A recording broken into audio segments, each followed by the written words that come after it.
will dump it. Pearson rings it around the boards.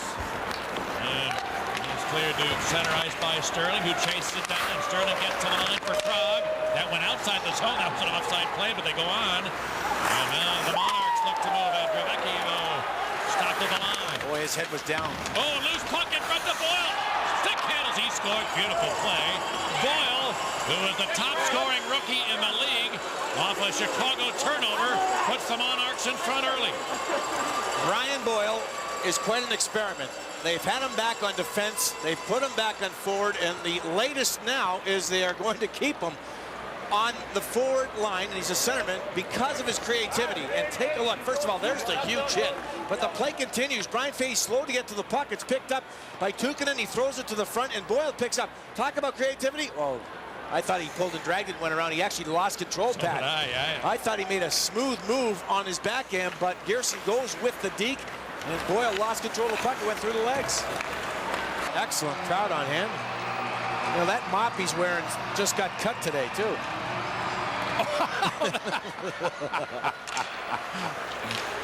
He must have seen some old pictures of his dad. Yes. By runaway in the second period, the Wolves down 1-0 in the Valley. Panels to the corner, was ridden off there, but carried on by Slater. LaValle had it taken away by Harold.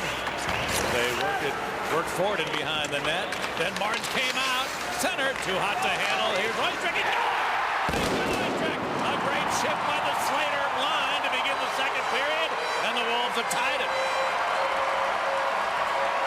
It's a big goal. It's early in the period. Momentum switches now in the, you would hope, Wolves' favor. And this line definitely is the best line of the night so far. I think they've had some terrific shifts together.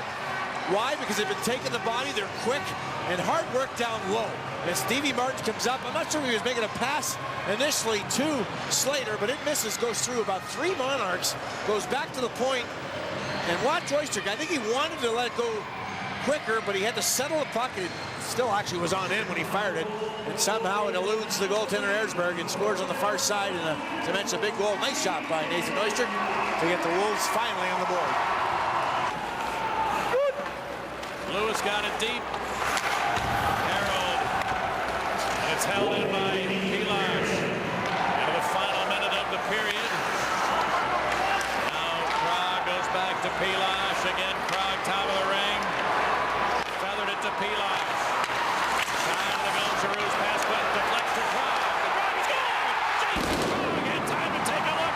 Pick the right spot. It is 2-1.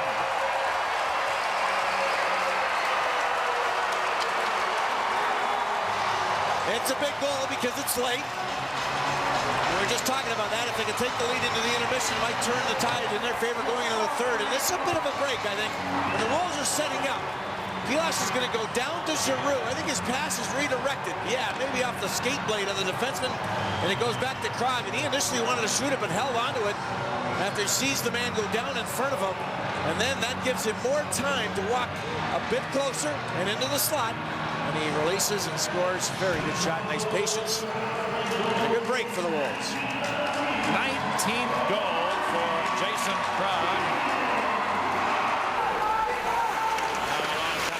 Rebound all right to the middle of the ice. Then Murray hacked at him and it went wide. Back come the Wolves with 3. Centering pass. And they score! Jason Krog able to dip the net for the second time tonight. A good setup by DeVoe, and it's 3-1 Wolves. This is exactly what we saw at the other end. Only the play was not quite as good. Meckler's shot is on target. You have guys driving to the net, and the opportunity by Murray. Now the puck goes the other way, picked up by Andre DeVoe. It's an odd man situation. He does what he needs to do. He takes it wide, he waits with it, and then throws it to the front because Krog beats his check, and all Krog does is extend his stick and redirect the puck. A very smart play. And deep in the net was Erzberg, and he couldn't find the puck. So end to end, very similar plays. And the draw one to Fahey. Lewis. Now Fahey. The Schultz, the second man. Oh, what a passing play. 4 people touch the puck, moved it beautifully, and Martin to redirect. It is 4-1. sweep. You can take this play all the way back to the faceoff. A clean, very clean win by Stevie Martins. And then all the touches afterward. Here we go. Martins in the draw. Beats Lewis cleanly. Fahey, head up all the way. Goes across his partner, Lewis. Lewis holds on, goes down low. Good play to Giroux. Back to Fahey, over to Schultz, and the redirect by Martins. That's the way they draw it up, and it was perfect. Martins ends up the goal scorer after winning the important faceoff.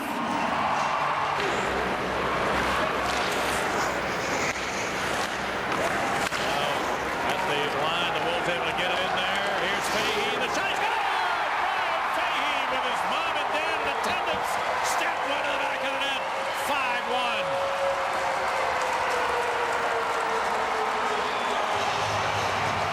Double figures for Brian Fahey, I believe. His 10th of the season, and he had a lot of time. A bouncing puck through the blue line area. You can see all their bodies. A couple went down for the Monarchs, and that opened up. Look at 4 guys. And Fahey had some options. Guys moving to the net, but he just wristed one.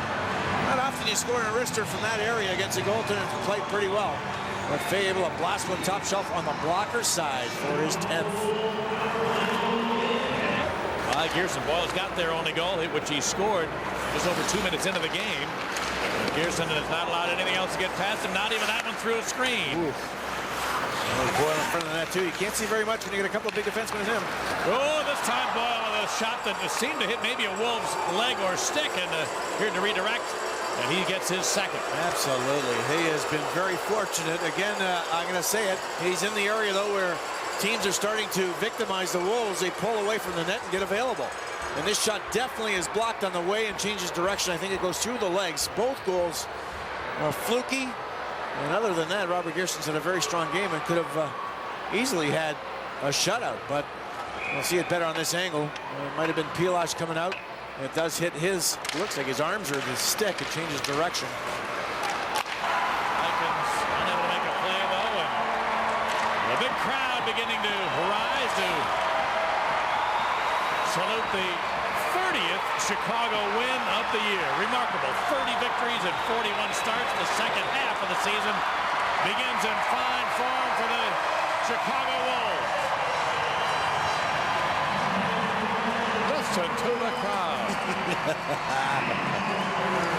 No, a very good win. Not a good start, Pat, and it's happened a few times. It's taken quite some time to get into the games themselves, but they come up with 5 unanswered.